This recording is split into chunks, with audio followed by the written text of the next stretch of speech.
Hi friends, ಎಲ್ಲರೂ ಹೇಗಿದ್ದೀರಾ? ನನ್ನ ವೀಡಿಯೋ ಇಷ್ಟ ಆದರೆ ಲೈಕ್ ಮಾಡಿ, ಕಮೆಂಟ್ ಮಾಡಿ ಮತ್ತು ಶೇರ್ ಮಾಡಿ, ಹಾಗೆ ಫಾಲೋ ಕೂಡ ಮಾಡಿ. ನಾನು ನನ್ನ ಮಗ ವೈಫ್ ಇವಾಗ ರೆಡಿಯಾಗಿ ಎಲ್ಲೋ ಹೊರಗಡೆ ಹೋಗ್ತಾಯಿದ್ದೀವಿ. ಎಲ್ಲಿ ಹೋಗ್ತಾಯಿದ್ದೀವಿ ಅಂತ ನೆಕ್ಸ್ಟ್ ವೀಡಿಯೋದಲ್ಲಿ ನೋಡಿ. ನಾನು ರೆಡಿ ಆಗ್ಬಿಟ್ಟು ಬರೋಷ್ಟರಲ್ಲಿ ಮತ್ತು ವೈಫು ಮತ್ತು ಮಗ ರೆಡಿ ಆಗ್ಬಿಟ್ಟು ಬಂದು ಕೆಳಗಡೆ ನಿಂತಿದ್ದರು. ನಾನು ಬಂದು ಗಾಡಿ ತೊಗೊಂಡು ಮಲ್ಲೇಶ್ವರಂಗೆ ಹೋಗೋಣ ಅಂತ ಬಂದು, ಮಳೆ ಬರೋ ಥರ ಇತ್ತು, ಆದರೂ ಮಳೆ ಬಂದಿರಲಿಲ್ಲ.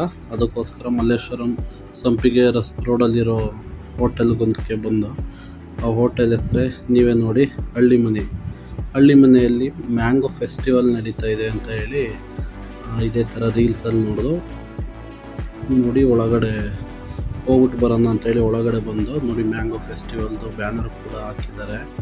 ಹಾಗೆ ಒಳಗಡೆ ಹೋದರೆ ತುಂಬ ಜನ ಇದ್ದರು. ನೋಡ್ದು ಎಲ್ಲ ಕಡೆನೂ ಮ್ಯಾಂಗೋದು ಎಲ್ಲ ಹಾಕಿದ್ದಾರೆ. ಹಾಗೆ 2 ಟಿಕೆಟ್ ತಗೊಂಡು ಒಬ್ರಿಗೆ 400 ರುಪೀಸು ಮ್ಯಾಂಗೋ ಮೀಲ್ಸ್ ಅಂತ ಹೇಳಿ ಕೊಟ್ಟರು. ಬಂದು ನಾವು ಕೂತ್ಕೊಂಡು ನೋಡಿದ್ರೆ ಮದುವೆ ಮನೆಯಲ್ಲಿ ಊಟಕ್ಕೆ ಹಾಕ್ತಾರಲ್ಲ ಆ ರೀತಿ ಇತ್ತು. ಚೆನ್ನಾಗಿದೆ ಅಂತ, ತುಂಬ ಚೆನ್ನಾಗಿದೆ ಅಂತ ಹೇಳಿ ವೀಡಿಯೋದಲ್ಲೆಲ್ಲ ನೋಡಿದೆ, ಅದಕ್ಕೋಸ್ಕರ ಬಂದಿದ್ದು. ನೋಡಿ, ಇದು ರಸಮಲೈ ಕೊಟ್ಟಿದ್ದಾರೆ.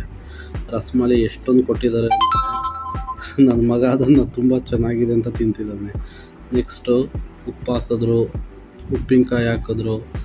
ಹಾಗೆ ಮುಂದೆ ಏನೋ ಒಂದು ಮಿಕ್ಸ್ ವೆಜಿಟೇಬಲ್ದು ಪಲ್ಯ ಹಾಕಿದ್ರು, ಉಪ್ಪಿನಕಾಯಿ ಹಾಕಿದ್ರು ಮತ್ತು ಗೊಜ್ಜು ಹಾಕಿದ್ರು. ನೋಡಿ ಫ್ರೆಂಡ್ಸ್, ಇದು ನೀವೇನಂತ ಕಮೆಂಟ್ ಮಾಡಿ. ಹಾಗೆ ಇದು ಕಡುಬು ಎಷ್ಟು ದೊಡ್ಡದಾಗಿದೆ ನೋಡಿ.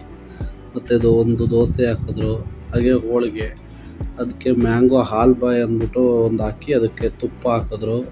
ಅದನ್ನು ತಿಂದು ಬಂದೋ ಫ್ರೆಂಡ್ಸ್. ನೆಕ್ಸ್ಟ್ ಟೈಮ್ ಈ ಥರ ಯಾವುದಕ್ಕೂ ಹೋಗಲ್ಲ. 400 ಒಬ್ಬರು ಕೊಟ್ಟರು, 100 ರುಪೀಸ್ ಊಟ ಹಾಕಿಲ್ಲ ಫ್ರೆಂಡ್ಸ್. ತುಂಬ ಬೇಜಾರಾಯಿತು ಫ್ರೆಂಡ್ಸ್.